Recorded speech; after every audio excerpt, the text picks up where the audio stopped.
Hello hello. अस्सलाम वालेकुम।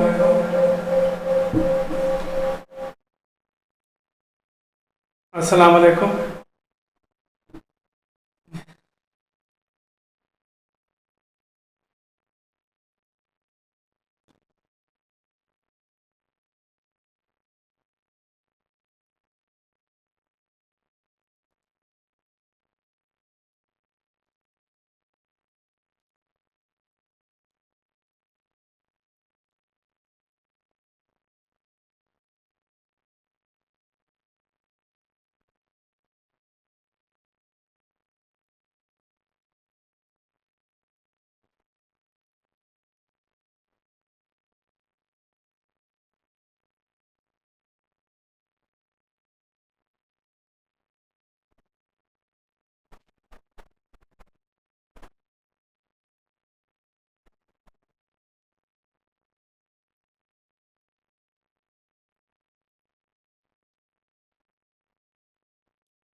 अस्सलाम वालेकुम ख़ालिद नज़र।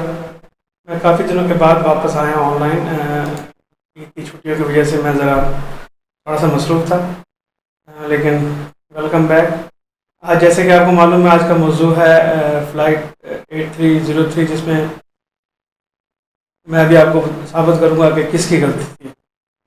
सबसे पहले उन सब फैमिलीज़ के लिए मेरी तरफ से, और उन सब जानों को अल्लाह ताला जन्नत फिरदौस में जगह दे। सबके माँ बाप और उनकी फैमिलियों को सदमा बर्दाश्त करने की तौफीक अता फरमाए।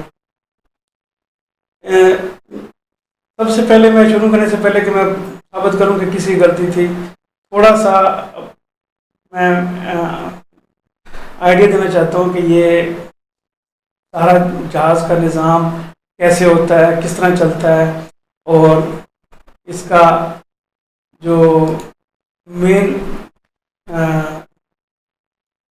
यानी कि इसका कोई मैं क्योंकि हाँ, ये सारा किस तरह चलता है, थोड़ा सा आपको आइडिया हो जाएगा कि ये आजकल के जो लेटेस्ट जहाज़ हैं, चाहे वो बोइंग हो, चाहे वो जो एयरबस हो, ये दोनों मेन ये दो ये मैन्युफैक्चरर्स हैं जो ज़्यादातर उनके जो ख़ास तौर पे शॉर्ट रूट और लॉन्ग हॉल के लिए यूज़ होते हैं।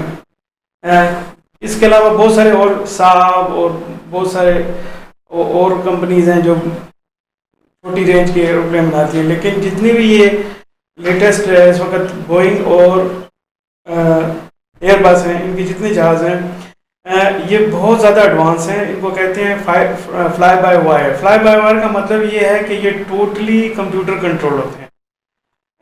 ये इतने एडवांस हैं कि अगर किसी वजह से पायलट ड्यूरिंग द फ्लाइट वो किसी वजह से वो जहाज़ ऑपरेट नहीं कर सकता, तो आजकल के जहाज़ों में इतनी टेक्नोलॉजी है कि वो नीचे से जो जो एयरबस की कंपनी है, they can even take over, या जो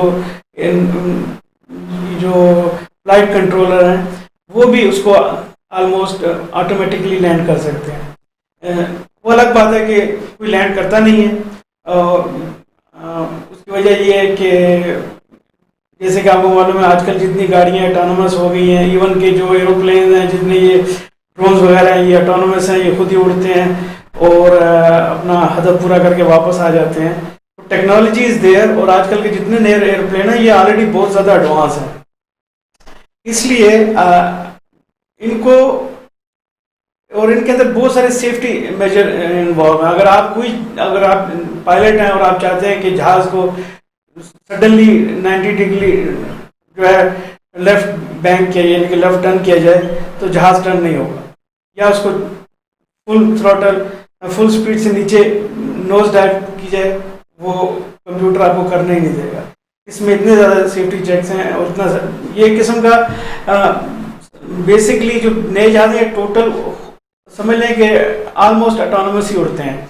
जब जहाज लैंडेड होता है, जो उसकी नेक्स्ट डेस्टिनेशन होती है, उसके कंट्रोल पैनल में उसकी नेक्स्ट डेस्टिनेशन डाल दी जाती है। और ये जितने भी जहाज उड़ते हैं, जितनी भी फ्लाइटें उड़ती हैं, इनका जिस तरह की हमारी रोडों ज़मीन पे रोडें हैं, इनकी हवा में रोडें सेट हैं, हाइट, एल्टीट्यूड,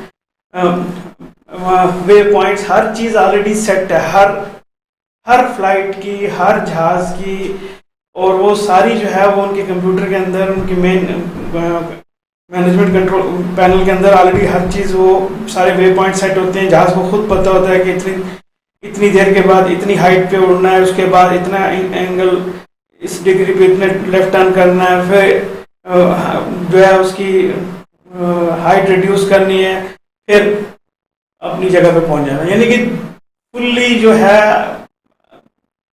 एक किस्म के हर फ्लाइट और हर रूट जो है वो प्री सेट होता है। मेरा बताने का मतलब ये है कि ये जहाज जितने भी आजकल उड़ते हैं, ये जो पायलट हैं of course they are required.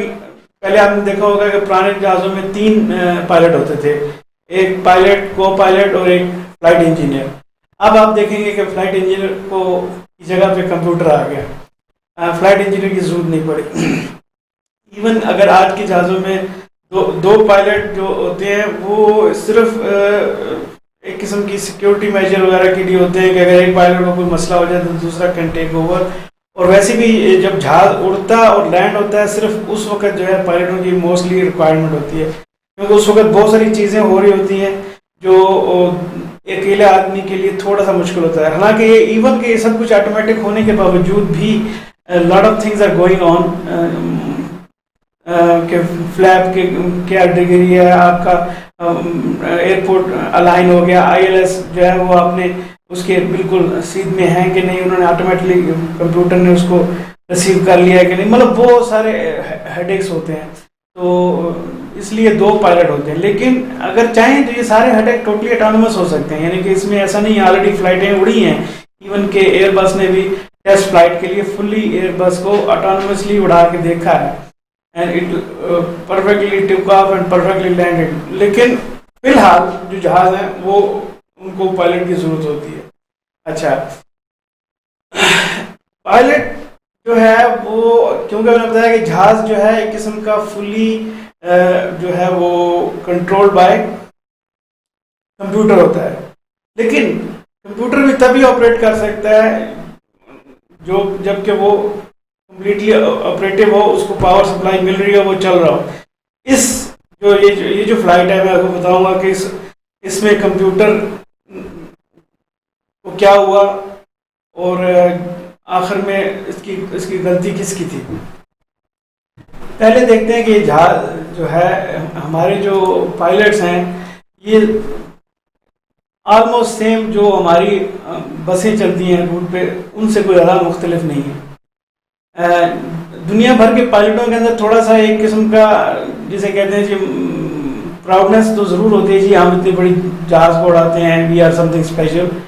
लेकिन क्योंकि हमारी जो मेंटालिटी है ख़ासतौर पे पाकिस्तानियों की, वो ऑलमोस्ट इस तरह है जिस तरह के ये बस ड्राइवरों की, कि रेसें लगानी है, जल्दी से जल्दी पहुंचना है। और वो कहते हैं जी, छोटा कहता है जी सर जी वो टायर में हवा कम है, और कुछ नहीं होता है, चलने दो।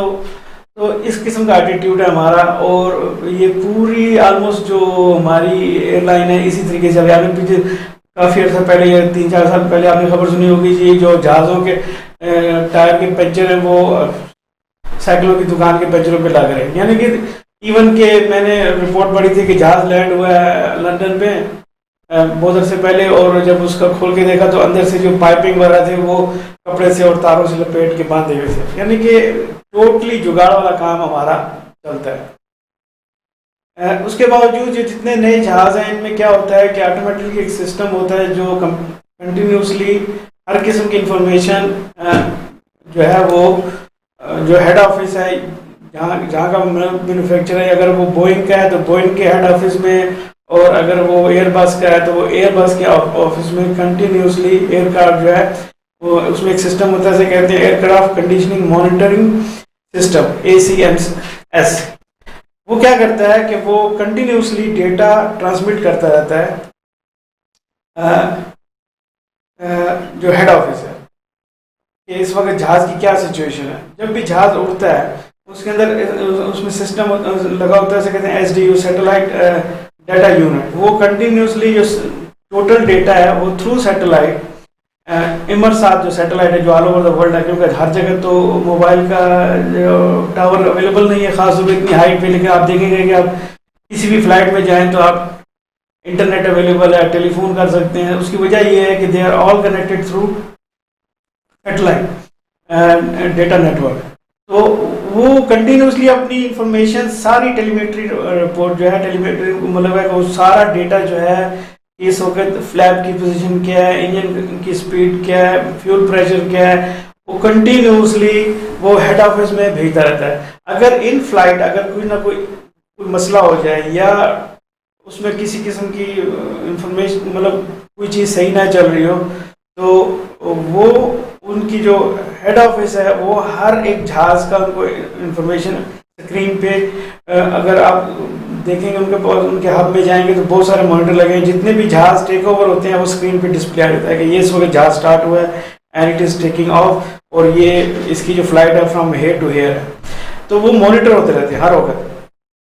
अगर कहेंगे तो मैं आपको उसका वीडियो भी दिखा दूंगा कि वो हर जहाज जो है वो मॉनिटर होता रहता है कि वो किस वक्त कहाँ जा रहा है, कितनी स्पीड पे जा रहा है, किधर उड़ रहा है, उसकी अगर कोई इशू है कि नहीं, उसकी मेंटेनेंस बराबर होगी। जैसे आपने देखा होगा कि आप जिनके पास नई गाड़ियाँ हैं कि आप थोड़ी देर के लिए मेंटेनेंस नहीं कराएंगे तो चेक इंजन की लाइट आ जाएगी, और अगर आपके पास लेटेस्ट मॉडल की गाड़ियाँ हैं तो उसमें क्या होता है कि आपको जो गाड़ी है उसके अंदर इंटरनेट है। वो गाड़ी जो आजकल की नई गाड़ी है, मुझे नहीं मालूम कि पाकिस्तान में इस वक्त किसी के पास ऐसी सिस्टम है कि नहीं, लेकिन मोस्ट ऑफ द लेटेस्ट जो अच्छी गाड़ी के मॉडल है वो सारी रिपोर्ट जो है गाड़ी की सिचुएशन की वो उनकी कंपनी मैन्युफैक्चरर को भेजती रहती है। और जैसे ही गाड़ी में कोई फॉल्ट आता है, कुछ आता है जो नहीं भी भेजती तो उनके स्क्रीन पे आ जाता है भाई इसमें मसला है कंप्यूटर में, चेक इंजन, आप अपना इसकी मेंटेनेंस ओवरड्यू हो गई है, जाके चेक करें तो क्या मतलब। इसी तरह जहाज की सारी इंफॉर्मेशन जो है वो हेड ऑफिस में मिलती रहती है, और जैसे ही अगर आपने कोई मेंटेनेंस में कोई चीज़ कमी रह जाए तो वो उसी वक्त जो बोइंग वाले हैं या एयरबस वाले हैं, वो जो जहाज़ के मालिकान हैं जो भी हुआ है, और क्यों हर वक्त जहाज़ तो हर आदमी नहीं होगा, कई दफ़ा एयरलाइंस जो है एक दूसरे से जहाज़ रेंट भी करती हैं। वो जहाज़ उसी वक्त उसको वो मैसेज करते हैं कि भाई आपके जहाज़ में ये चीज़ अभी there is something going on, ये चीज़ सही नहीं है, ठीक करें। तो या मेंटेनेंस की इसकी ड्यू है, आप मेंटेनेंस करवाएं। इसलिए आप देखेंगे कि ऐसा हो नहीं सकता कि आजकल के नए जहाज़ों की मेंटेनेंस ना हो और उनकी कंपनी उनको कंटिन्यूसली उड़ने दें फॉर लॉन्ग पीरियड। वो हम ये कह सकते हैं कि जी ये जहाज़ हमारा ख़राब है, इस वक्त मेंटेनेंस का मसला, हमारा कोई ऑलरेडी कोई मेंटेनेंस कर रहे हैं, इंशाल्लाह नेक्स्ट टाइम आप you can make some excuse and tell them we are delaying the maintenance. लेकिन ऐसा नहीं हो सकता कि वो लास्ट अगर किसी के पास BMW हो तो पुरानी BMW में ये होता है कि पहले मेंटेनेंस का येलो लाइट आएगी, फिर 2 लाइटें आ जाएंगी, फिर 3 लाइट आ जाएगी और फिर रेड लाइट आ जाएगी। इसका मतलब है कि आपको लाजम फटाफट गाड़ी जो है वो मेंटेनेंस के लिए लेके जाए। तो सेम सिस्टम जो है ये इसमें भी होता है जहाज़ों में। तो वो ज़्यादा आप मेंटेनेंस से अवॉइड नहीं कर सकते, क्योंकि उसकी वजह ये है कि जो मैन्युफैक्चरर्स हैं वो नहीं चाहते कि हमारा जहाज़ किसी वजह से गिर जाए या ख़राब हो जाए या कुछ हो जाए, तो क्योंकि उन्होंने आगे से जहाज़ बेचने होते हैं, उनकी अपनी रेपुटेशन, जैसे भी एक जहाज़ उनका बोइंग का गिरा है तो उसकी वजह से उनको पूरी एयरलाइन को सारे जहाज़ ग्राउंड करने पड़ गए। कितना बड़ा लॉस है। नेक्स्ट टाइम जब भी कोई जहाज़ कंपनी जहाज़ लेने की सोचेगी तो do you think they will try to choose Boeing, वो कहेंगे यार ये बोइंग वालों का जो है ना, they are not a good manufacturer, इनके जहाज़ों में फॉल्ट है, इनके 2-3 जहाज गिर चुके हैं, तो they do not want to lose their reputation. तो इसलिए उनकी पूरी कोशिश होती है कि किसी तरीके से जहाज जो है ये किसी भी हालत में इसको किसी किस्म की खराब ना हो, अपनी जगह पे चलता रहे, इसकी किसी किस्म की कोई लोगों के दिमाग में हमारी रेपुटेशन खराब ना हो। इसलिए वो कंटिन्यूसली कंपनी को कहते हैं कि भाई अपना जहाज जो है इसको मेंटेन रखें। इसीलिए आप देखेंगे कि वो जैसे ही कोई जहाज में मेंटेनेंस देते they will send you back. ये थोड़ा सा आपको होगा कि जहाज आजकल लेटेस्ट टेक्नोलॉजी है क्या। अच्छा, अब देखते हैं कि जहाज के अंदर जो जहाज उड़ता है, जैसे कि मैंने आपको पहले बताया कि जहाज जो है जब उड़ रहा होता है, you can not somehow overwrite the computer. अब ऐसा कोई कंप्यूटर में ऑलरेडी एक रूट बना हुआ है, हर चीज बनी हुई है, उसको ओवरराइट करना बहुत मुश्किल है। आप थोड़ा सा तो लेफ्ट राइट मोड़ सकते हैं, थोड़ा सा तो अप डाउन कर सकते हैं, या इवन के पूरा डेविएट भी हो सकते हैं पूरे जो रूट है, लेकिन सडनली कोई ऐसी चीज नहीं कर सकते कि जिससे जहाज जो है वो खतरे में आ जाए, कंप्यूटर आपको करने नहीं देगा। तो इसलिए जो नए सिस्टम, जो नए जहाज हैं, they are very very very, मैं फार्मब्रा में एक हर साल एयर शो होता है, उसमें एक जब ये एयरबस 340 आई थी, इत्तेफाक से मैं उस वक्त शो देख रहा था, और मैं उस वक्त उधर ही था, तो आई वाज सो अमेज कि उन्होंने इस जहाज को टेक ऑफ करा के ऑलमोस्ट जो है हेलीकॉप्टर की तरह ऑलमोस्ट खड़ा कर लिया था, यानी कि it is fully computerize control. और वो जहाज अगर कोई पायलट को बोले तो it is impossible to handle this kind of aircraft. उसने बिल्कुल ऐसे हल्का हल्का हल्का बहुत ही लाइट स्पीड में it was moving almost like a helicopter movement, एक ही जगह ऑलमोस्ट एक जगह खड़ा, मतलब इट इज इम्पॉसिबल कि इतने बड़े जहाज को बिल्कुल 10 की 20 की स्पीड पे 10 और 20 नॉट के ऊपर उसको मूव करना। वो हमारे सामने से बिल्कुल इस स्पीड पे गुजर गया। This was very very very very unusual thing for this much big aircraft. तो ये इतने ज्यादा कंप्यूटराइज कंट्रोल्ड है। तो अब हुआ क्या, अब चलते हैं कि इस जहाज के साथ हुआ क्या। अच्छा, इस जहाज के साथ हुआ ये कि ये जो इससे पहले चले दिखाऊं मैं आपको, ये मेरा व्हाट्सएप का ग्रुप का नंबर है। इंशाल्लाह जब मैं नेक्स्ट, वैसे तो मैं वीडियो तकरीबन हर रोज ही लाइव आता हूँ, लेकिन अगर आपने मेरे से लाइव बात करनी है थ्रू व्हाट्सएप, तो आप ये स्कैन करके you can be a part of a group and you can call me on this number. ये जो नंबर है व्हाट्सएप के ऊपर, तो इंशाल्लाह मैं नेक्स्ट टाइम आपसे लाइव बात करूँगा। और इसके बाद जो है ये मेरा स्काइप का इनविटेशन है, अगर आप मेरे साथ लाइव आना चाहते हैं, स्काइप पे बात करना चाहते हैं इस वक्त एट द मोमेंट, तो आप you can give me a call through Skype and मैं आपसे बात कर सकता हूँ, या आपसे कुछ आपने मुझसे कोई सवाल पूछना है तो you can go ahead and can do that also. Anyway, अब चलते हैं कि इस फ्लाइट में मेन हुआ क्या। तो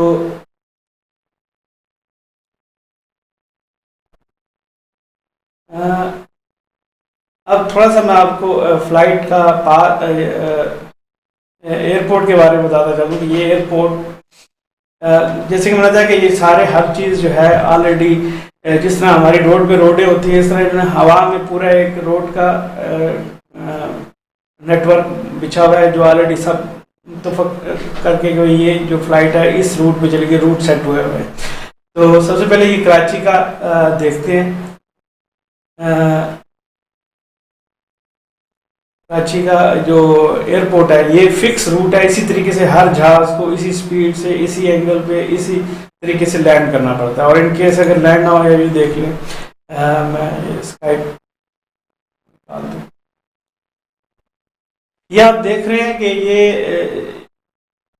इसका ये कराची का एयरपोर्ट है। ये जो आपको गुलदारा नजर आ रहा है, ये गुलदारा इसलिए है कि इन केस कि अगर आप जो है वो किसी वजह से जहाज़ में कोई मसला हो जाए, या आपकी लाइन बिल्कुल बराबर ना हो, कि स्पीड बराबर ना हो, या आपकी जो डिसेंट जो जिस स्पीड से आप लैंड हो रहे हैं वो अगर एक्यूरेट ना हो, तो आप जो है किसी भी वजह से, बहुत सारी वजह हो सकती है, इसकी वजह से आप जहाज़ जो है टर्न अराउंड, उसे टर्न अराउंड कहते हैं कि मतलब आप एक जाके, जैसे कि आप शेप में भी देख रहे हैं कि एक सिर्फ हमेशा लेफ्ट टर्न करके आप दोबारा वापस आके लैंड कर सकते हैं। और इसकी ये देखें कि ये हर किस्म की स्पीड थी, ये 255 जो है ये मैक्सिमम स्पीड है, 255 नॉटिकल माइल यानी कि नॉट्स जिसको कहते हैं, इस स्पीड से।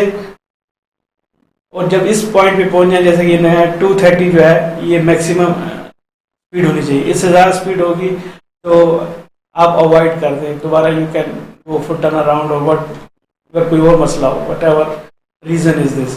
तो ये जो है ये एक किस्म का स्टैंडर्ड चार्ट है, जो भी जहाज़, जो भी पायलट जब कराची की तरफ आना चाहेगा इस एयरपोर्ट की तरफ, तो ही फॉलो दिस मैप कि भाई किस तरह लैंड होना है, किस जगह पे टच डाउन होना है, कितना एरिया हमारे टच डाउन के लिए है। और इसका अगला मैप देखें, ये असल में वही मैप है, उसी का नीचे का हिस्सा है। तो आप देखेंगे कि हाइट दी हुई है कि इस पॉइंट पे आके आपकी मैक्सिमम स्पीड क्या होनी चाहिए। मैक्सिमम स्पीड जो है इस वक्त 160 होनी चाहिए, और मैक्सिमम हाइट कितनी होनी चाहिए। तो जो जहाज एयरलाइन होती है इसके अंदर एक होता है 3:1 रेशियो। अगर आप क्या कहते हैं, एक मिनट,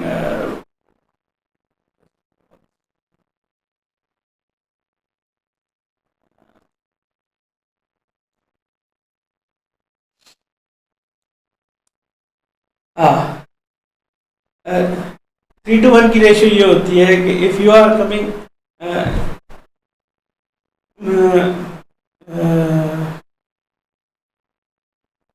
हर 3 मील के ऊपर 1000 फीट जो है आप डिसेंड कर सकते हैं, 1000 फीट नीचे उतर सकते हैं। अब ये देखिए, इस जगह 3000 लिखा हुआ है, और मतलब कि यहाँ से आपका जो टच डाउन का एरिया है ये कितने किलोमीटर है, और इसकी स्पीड कितनी है। ये इनका मतलब एक स्टैंडर्ड चार्ट होता है कि आप इससे ज़्यादा डिसेंड नहीं हो सकते, यानी कि मैक्सिमम जो है वो हर 3 किलोमीटर के 3 नॉट्स के ऊपर मैक्सिमम जो आप जो डिसेंट है, ये डिसेंट मतलब कि आप जो जहाज नीचे की तरफ ला सकते हैं वो मैक्सिमम 3000 फीट होगा। ऐसे ज़्यादा होगा तो इट इज़ डेंजरस, इससे कम होगा तब भी इन अ वे इट्स डेंजरस, मतलब आप कम होगा तो आप ओवरशूट कर जाएंगे रनवे से। तो this is the fix rule. अब ये जो है ये जो फ्लाइट है उसका ओरिजिनल डिसेंट आप देख रहे हैं कि ये उसकी अप्रोच थी कराची में। ये देखें, हर 20,000 की बुलंदी से एकदम नीचे आके लैंड हुआ है, यानी कि 10 मिनट के अंदर इसने इतना ज्यादा अल्टीट्यूड लॉस किया, एकदम जैसे जमीन पे जहाज गिर रहा होता है। जो 2 हज़रात बच गए, अगर आप उनसे इंटरव्यू करें या जानने वाले अगर आप जानते हैं उनको तो उनसे पूछेंगे तो आपको मालूम चलेगा कि जो पेट में एकदम दर्द होता है अक्सर वो बहुत ज़्यादा हो रहा होगा, क्योंकि जहाज जो है बहुत हाई स्पीड से लैंड हो रहा है। दिस इज टोटली, ये जो है ये बहुत ज़्यादा ख़तरनाक है। और इसकी इस पायलट ने इतना क्यों किया उसकी मैं आपको थोड़ी बताऊँ। This is not dangerous, it is very very dangerous. असल में जो होना चाहिए था वो ये होना चाहिए, ये जो आप रेड लाइट देख रहे हैं इस तरीके से जहाज को हल्का हल्का हल्का करके नीचे आना चाहिए था, जबकि वो बहुत ज्यादा, यानी कि चंद मिनटों में उसने 10-15 हज़ार का जो है वो हाइट लूज की है। अब पहले ये बताता हूँ कि इसने हाई लूज मतलब इतनी ज्यादा उसको करने की जरूरत क्या पेश है, वाई ही डज इट। और और क्यों नहीं वो जहाज पीछे से हल्का हल्का आ रहा था और हल्का हल्का नीचे हो गया, और जिस तरह के एक उसका एक प्रोसीजर बना हुआ उसके रूट के हिसाब से, वो उसने क्यों नहीं किया। मेरा जहाँ तक ख्याल है उसकी दो तीन वजह। एक वजह तो ये हो सकती है कि हमारे जैसे मालूम कहा कि हमारे अवाम के जो और पता नहीं बल्क ड्राइवर और ये ड्राइवर, उनमें जो रेस लगी होती है कि मैं जल्दी पहुंच जाऊं या मैं आगे पहुंच जाऊं, तो उसको एक तो जब आपने जहाज, इन बड़े जहाज़ों को अगर आपने स्पीड में उड़ाना है तो you can not fly fast in a lower height, क्योंकि जितने आप जहाज को नीचे लेकर आएंगे इतना उसके जो बॉडी के ऊपर स्ट्रेस पड़ता है स्पीड के ऊपर, क्योंकि हवा जो होती है वो बहुत डेंस होती है। अगर आप हल्का सा भी गाड़ी में से 100 की स्पीड पर हाथ लगाएं तो आपका हाथ 110 120 पे आपको अपना हाथ सीधा रखना मुश्किल हो जाता है, तो वो बहुत ज़्यादा स्ट्रेस पड़ता है बॉडी पे। तो इसलिए जहाज को जब भी तेज स्पीड में उड़ाना पड़ता है उसको हाइट रहेगा। या तो उसको बहुत ज़्यादा जल्दी थी, जल्दी जाके उन्होंने कहा जी मैं आखिर में जाके, यानी कि यहाँ से जहाज उड़ा, आखिर में जाके एकदम स्पीड जो है नीचे उतर जाऊंगा। अगर वो उसको जल्दी नहीं थी, तो मेरे जो मेन फर्स्ट पॉइंट दिमाग में था कि उसको बहुत जल्दी थी। सेकंड पायलट को ये हो सकता है कि जो कि दूसरी भी वही मतलब बड़का वाली स्टोरी है कि देखें जी मैंने इतनी सी कम डिस्टेंस के अंदर जहाज को एकदम लैंड करा लिया। हालांकि होना तो उसको ये चाहिए था कि वो आता नीचे, और अगर पहुंच भी गया था तो it will take a one big slow round, go back little, जैसा कि उसमें रूट में दिखाया हुआ है, and then come back land proper. जो पैसेंजर पैटर्न वही, जैसे कि अक्सर कहते हैं कि वो इस वक्त एयरपोर्ट पे जो है, यानी कि वो पहले तो बताते थे, आजकल तो पायलट नहीं बताते, लेकिन पहले बड़ा ये था कि हमारे को इस वक्त हमारा दूसरा नंबर है फ्लाइट का, तीसरा नंबर है, हमारे को लैंडिंग के लिए भी परमिशन नहीं मिली किसी वजह से, whatever reason they make some kind of excuse. Mostly तो एक्सक्यूज नहीं होता था, रियलिटी होती थी। लेकिन ये है कि जब कुछ एक्सक्यूज दे सकता था, लेकिन नहीं अपना वो दिखाने के लिए कि जी मैं एकदम देखिए मैं इतनी जल्दी पहुंच गया और इतनी जल्दी मैं इसको लैंड करा सकता हूँ। जो कि जैसे कि बताया कि टेक ऑफ और लैंड, ये सबसे ज़्यादा जितने हादसा होते हैं सिर्फ इन्हीं दो जगहों पर होते हैं। या तो पहले 5-10 मिनट टेक ऑफ में और पहले 10 सेकेंड और चंद मिनट लैंडिंग के वक्त। जितने आप हादसा देख लें उनमें से 90% जो हादसा हैं वो इसी सिचुएशन में हुए हैं। या तो लैंड होते होते उनको जल्दी में उनको लैंड नहीं कर सके, लैंड नहीं हो सके, या वो टेक ऑफ होते वक्त उनसे कोई गलती होगी, गड़बड़। तो इसके साथ जबकि ये देखें इसमें सॉरी मैं मेरे ख्याल से आई एम कवरिंग द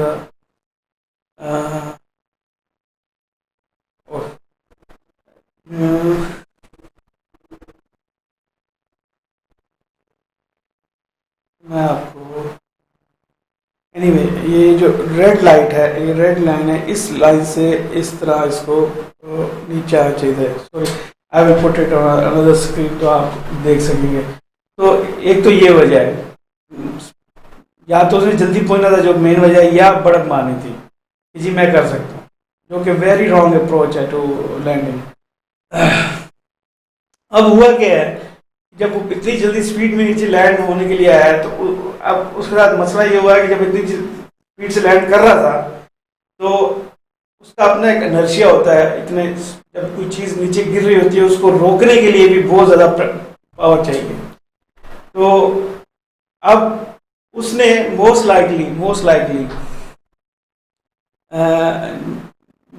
क्योंकि ये कोई नया पायलट नहीं था, he is flying for long time, तो उसने लाजम, जहाँ तक मेरा ख्याल है उसने ये फाइनल रिपोर्ट आएगी ब्लैक बॉक्स की तो उससे साबित हो जाएगा, उसने गियर डाउन किया है। ऐसा नहीं कि उसने गियर डाउन किया नहीं है, गियर डाउन किया कि भाई जहाज गियर नीचे लिया, लेकिन क्योंकि मैंने बताया कि ये जहाज इतने एडवांस है कि ये ऐसा काम होने नहीं देते जिससे जहाज को कोई मसला हो जाए। उसने अपनी तरफ से साइड में एक नॉब होती है सेंटर में, उसको पकड़ के नीचे कर देते हैं कि गियर डाउन कर दिया। गियर डाउन अपनी तरफ से उसने कर दिया, लेकिन गियर डाउन हुआ नहीं। उसकी वजह ये है कि उसकी स्पीड इतनी तेज थी कि उसको स्पीड मैक्सिमम जो स्पीड है उसकी, मैं आपको दिखाता हूँ, ये जो मैक्सिमम स्पीड है जिस पे वो गियर बाहर निकल सकता है वो है 250 नॉट। इससे ज़्यादा स्पीड होगी तो गियर डाउन नहीं होगा, ऑटोमेटिकली कंप्यूटर उसको बाहर निकलने नहीं देगा। वो नीचे से टायरों के लिए जो फ्लैप खुलते हैं वो कंपार्टमेंट के, वो नहीं खुलेंगे। उसकी वजह ये है कि इतनी हाई स्पीड पे जैसे वो खुलेंगे तो हवा से वो टूट के जाके या तो इंजन में जाके लगेंगे या पर को लगेंगे या बॉडी को लगेंगे, और वो इवन के टायर जो हैं वो भी नीचे से निकल सकते हैं। तो इसलिए वो ऑटोमेटिक उसमें प्रोटेक्शन है। जैसे ही जिसी स्पीड से अगर खोलेंगे तो वो नहीं होगा, खुलेगा, लेकिन उस नहीं खुलेगा तो उसको वार्निंग देगा, वो साउंड देगा कि ये खुले टायर नीचे से निकले नहीं है, T T T T T T T T अंदर उसको चाहे होते एक किस्म का अलार्म होता है, वो बजना शुरू हो जाएगा।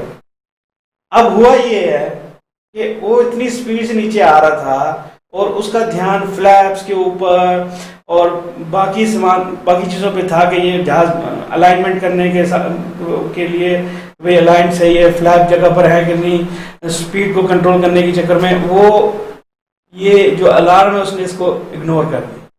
अगर आप उसकी जो ऑडियो आई है उसमें भी आप सुनेंगे कि उस जब बातें कर रहा था पीछे से T T T T T T T का अलार्म चल रहा है। अब जैसे ही वो नज़दीक पहुंचा है अराउंड 300 फीट के ऊपर, उसमें दूसरा एक अलार्म वॉइस अलार्म होता है कि too low, pull up, too low, क्योंकि वो ज़मीन जैसे नज़दीक आती है तो कंप्यूटर खुद ही बताता है कि अब आप ज़मीन के बहुत नज़दीक हैं, क्योंकि फ्लैप तो खुले हुए नहीं, टायर तो खुले हुए नहीं है, तो आप बहुत नज़दीक हैं, आप इसको वापस उठा लें। अब उसने वो वापस उठाने की कोशिश की है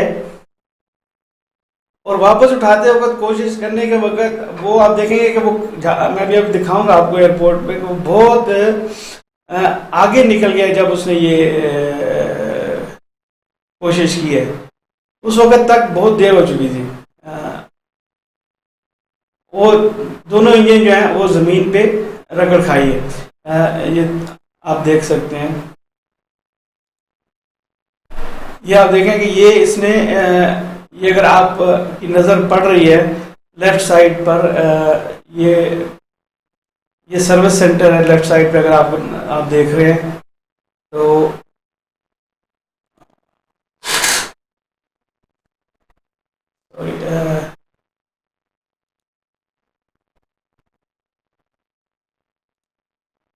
ये लेफ्ट साइड पे देखें कि वो डॉग मेंटेनेंस डॉग, जहाँ पे उसको जाके उसको रिपेयरिंग का सेक्शन या कोई इस तरह की चीज़ है लेफ्ट साइड पे, वो कितनी दूर है एयरपोर्ट से। और ये देखें ये दोनों लेफ्ट साइड पे ये काले जो मार्क हैं, जो जहाज लैंड होता है, वो ये सेंटर में जो ब्लैक मार्क हैं ये उनके टायरों के निशान है। ये जो लेफ्ट साइड पे इतने दो फासले पे दोनों साइड पे लाइनें हैं, ये जहाज के इंजन जो है नीचे स्क्रैप हो रगड़ खाई है उन्होंने, और एक जगह पर नहीं खाई, दो जगह पर नहीं खाई। पहली जगह ये है और इसके बाद अगर आप आगे जाएंगे तो ये दूसरी जगह ये है। ये दो जगह पर उसने रगड़ खाई है। सॉरी, ये एयरपोर्ट है। ये आप देखेंगे ये वो जो मैंने येलो किया है, ये वो डॉग था जहाँ, या मेंटेनेंस या वट एवर वेयर हाउस, जहाँ पर वो आपको लेफ्ट साइड में नजर आ रहा था। और जो निशान है वो जो येलो लाइन है उससे थोड़े से ही पीछे उस इलाके में उसने रगड़ खाई, यानी कि ऑलरेडी एयरपोर्ट के आधे से ऑलमोस्ट आधे या आधे थोड़े से आगे हिस्से पे जहाज ने टच डाउन किया है, और वो भी टच डाउन किस तरह किया है, इंजनों के ऊपर। अब जब वो अपनी तरफ से लैंड हो रहा है और जब उसको फाइनल वार्निंग आई है, या तो उसने उस वक्त उसको पुल करना शुरू किया ऊपर, और उस पुल के दौरान में क्योंकि उसका ऑलरेडी बहुत ज़्यादा नर्सिया बना हुआ था लैंड होने के बाद, वो टच कर गया है, या मेरा फर्स्ट, जहाँ तक मेरी वजह है कि वो पहला ये जब उसको ऑडियो की फर्स्ट वार्निंग आई है पुल अप की, तो उसने उस वक्त ही देखा है कि वो ये कुछ वजह है उसने पुल अप करने की कोशिश की, लेकिन क्योंकि वो ऑलरेडी बहुत स्पीड से नीचे आ रहा था, इस वक्त उसको पुल करते करते भी जहाज का फर्स्ट एनर्जी है वो जो है वो टच हो गया और इंजन जो है उन्होंने स्क्रैप किया, रगड़ खाई है।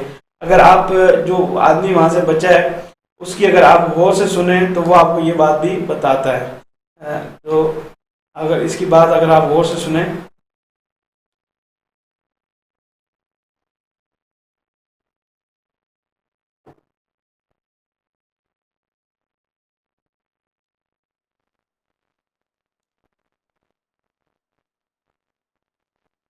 देखें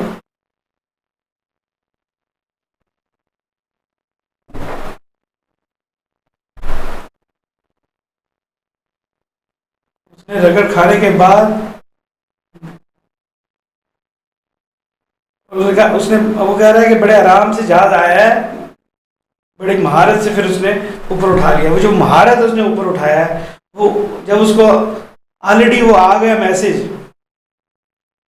कि पुल अप, तो उस वक्त उसने वो अपनी महारत दिखाई है।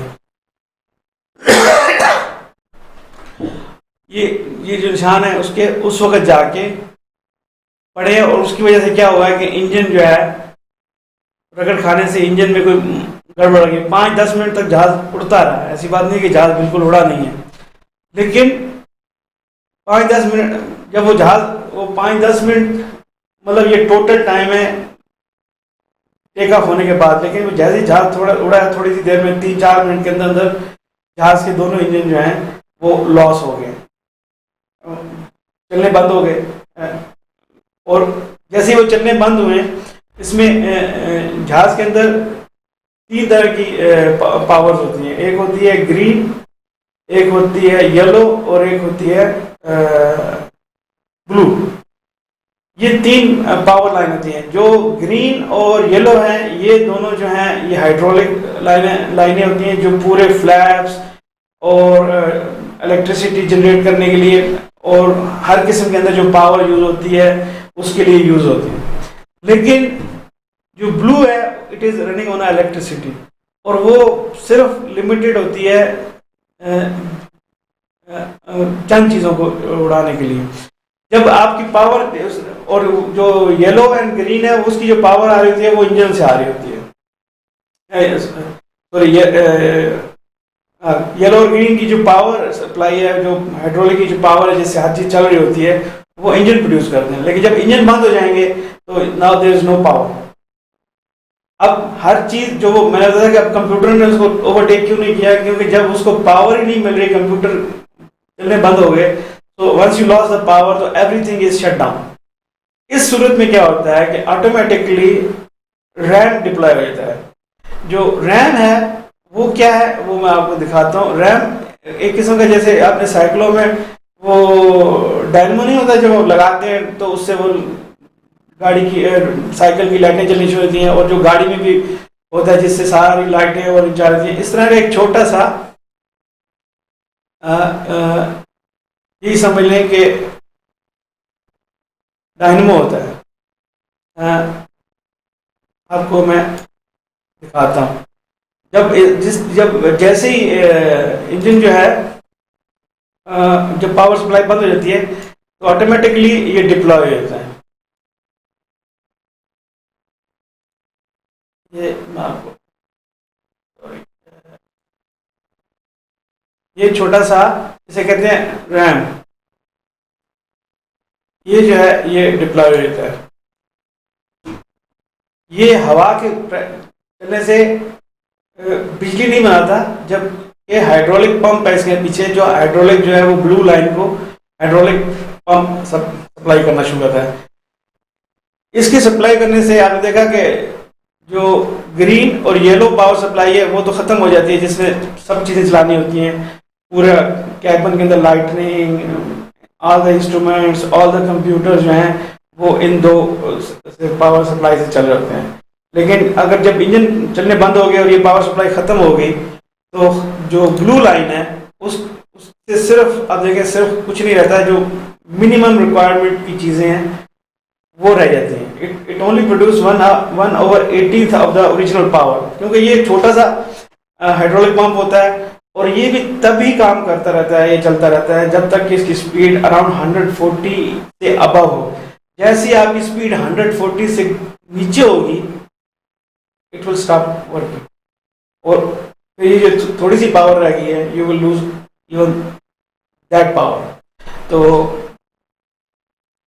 ये हर जहाज में लगे होते हैं, और ये खुद ब खुद देखें जैसे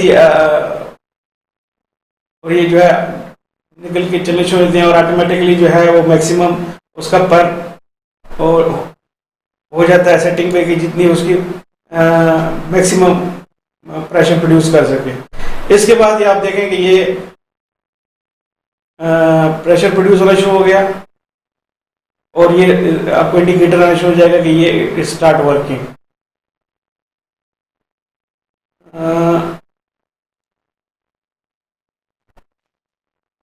आगे मेरे ख्याल से taking so long that side, ये हर जहाज में होते हैं। ये 747 है, 777 है मेरे ख्याल से, इसकी लेफ्ट साइड की विंग में होता है।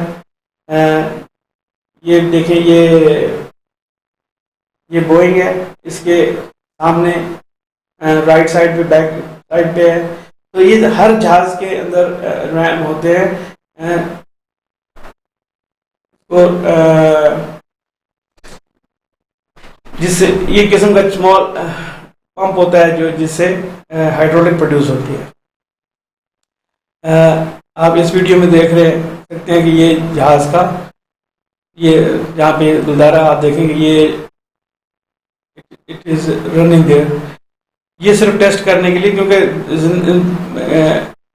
हिस्ट्री ऑफ एविएशन में सिर्फ 5 या 6 दफ़ा इसको यूज़ हुआ है, इससे ज़्यादा कभी इसको यूज़ करने की ज़रूरत नहीं पड़ी। और मेरे ख्याल से ये 7वां हमारा जो है जहाज है जिस पे वो डिप्लॉय हुआ है। अगर आप इसकी फोटो एक गौर से देखेंगे तो यू विल सी दैट वो जहाज डिप्लॉय हुआ था।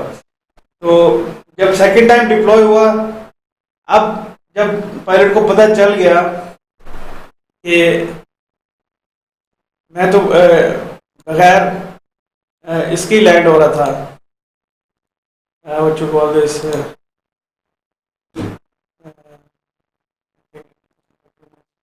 मैं तो इसके बगैर लैंड हो रहा था, लैंडिंग गियर के, यानी कि बगैर टायरों के लैंड हो रहा था। और उसने जब उसको पुल अप किया, अगर वो उस वक्त उस सूरत में भी अगर अक्लमंदी दिखाता है एकदम उसको लेट इट गो, अब ऑलरेडी उसको पता चल चुका था कि जहाज जो है इंजन जो है स्क्रैप कर चुके हैं, तो लेट इट बैली लैंड, इसको कहते हैं पेट के बल लैंड कर देना। उसकी सूरत में भी बहुत ज़्यादा ये होता है कि जहाज का नीचे का हिस्सा डैमेज होता है और दोनों इंजन डैमेज होते हैं, लेकिन जाने सब बच जाती है। लेकिन अब अल्लाह जाने, या तो वो अपनी शर्मिंदगी के बारे में कि नहीं जी मैं दोबारा उड़ा सकता हूँ, दोबारा आ सकता हूँ क्योंकि it was still in running motion, या उससे ये गलती हुई है, या अल्लाह की तरफ से। तो होना तो अल्लाह की तरफ से था, लेकिन मैं सिर्फ एक मशवरा दे रहा हूँ, अगर उस वक्त वो लैंड कर जाता तो इट वाज मोस्ट लाइकली पैसेंजरों की जान बच जाती। लेकिन क्योंकि उसने उसी स्पीड में फुल थ्रस्ट दे के, क्योंकि सॉरी जहाँ तक मेरा ऑलरेडी, क्योंकि वो पुल अप कर रहा था, क्योंकि उसको वार्निंग आ गई थी और उस वक्त उसने already full thrust most likely दे दिया था। तो अब मेरे ख्याल से वो ऑलरेडी हाफ से ज़्यादा एयरपोर्ट आगे क्रॉस कर चुका था, तो और ऑलरेडी इंजन जो was running in full thrust. तो मेरे ख्याल से अगर वो शायद करने की कोशिश भी करता बैली लैंड, तो उसने एयरपोर्ट से बहुत ज़्यादा आगे शूट कर दिया था किसी चीज़ से टकरा के। अक्सर एयरपोर्टों के एंड पे जो है किस्म के बैरियर होते हैं, तो most likely it will again almost same मजा होती है। तो उसने अच्छा ये समझा कि जस्ट टेक ऑफ अगेन। लेकिन जब टेक ऑफ अगेन हुआ तो थोड़ी देर तक शायद चलता रहा, विद इन 2-3 मिनट इंजन तो मतलब ऑलरेडी रगड़ा खा के खराब हो चुके थे। तो now it's only in as a glider, it was flying as a glider, so that's what's going on. तो उसने जब दोबारा वापस आने की लैंड करने की कोशिश की, तो उस वक्त तक it already lost lot of तो था ही नहीं उस वक्त।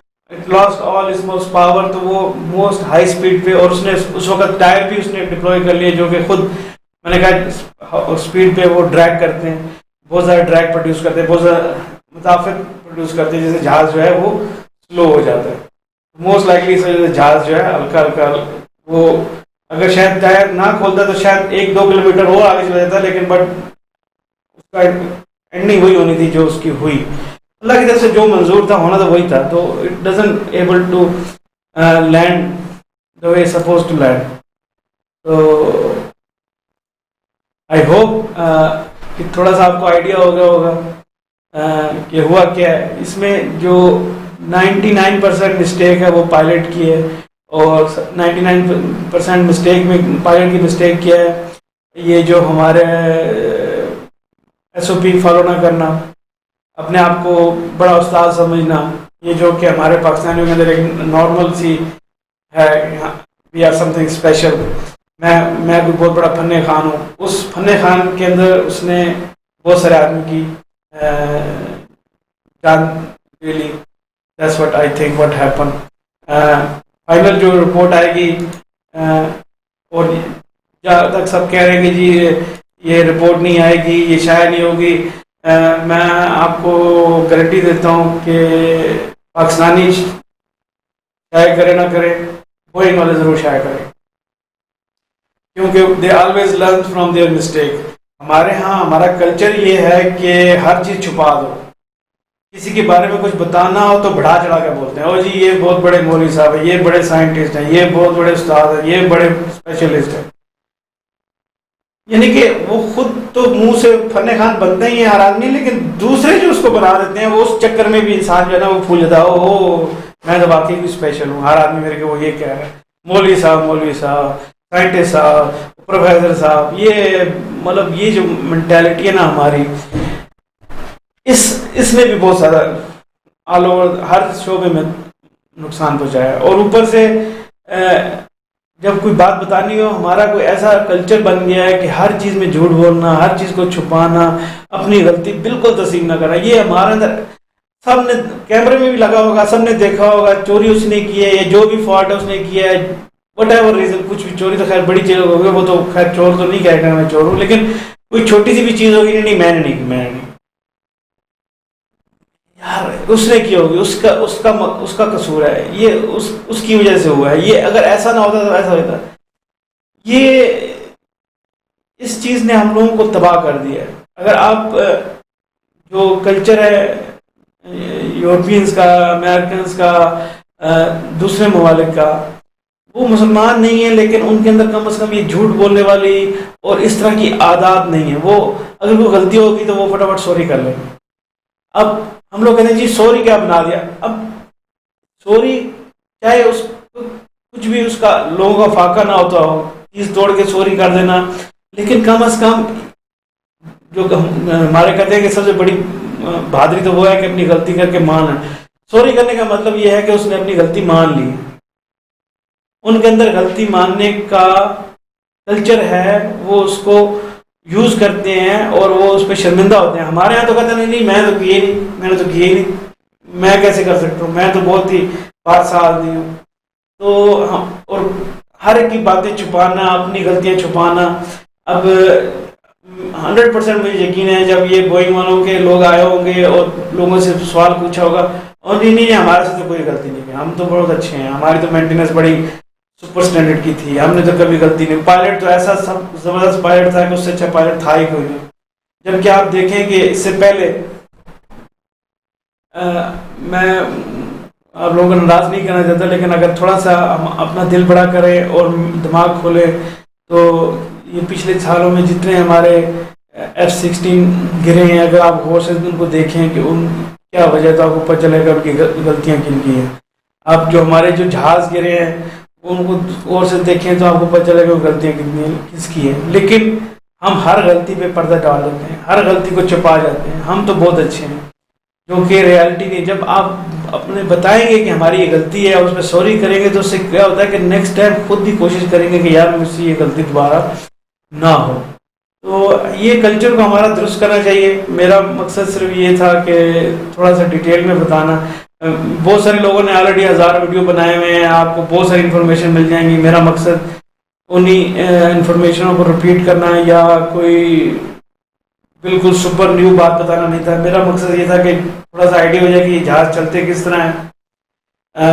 ये अगर उसके कंप्यूटर चल रहे होते तो वो मोस्ट लाइकली उसको लैंड करने ही ना देते। अगर पावर प्रॉपर प्रोड्यूस हो रही होती और सारे कंप्यूटर एंगेज होते तो even then it was continuously giving warning. और हमारे यहाँ ये भी है कि कई दफ़ा वार्निंग अंदर इसमें स्विच होता है जहाज के, अगर वार्निंग आ रही है तो उसको ऑफ कर दें, तो ब्रेकर कहते हैं, वो ब्रेक कर देते हैं उसको कि वो वार्निंग आनी बंद होती है। तो हमारे ऐसे भी उस्ताद पायलट हैं कि वो आवाज़ कोई किसी किस्म की वार्निंग होगी उसको कहें ये रहने दीजिए, बंद कर दो, ये ऐसा खा रहा है।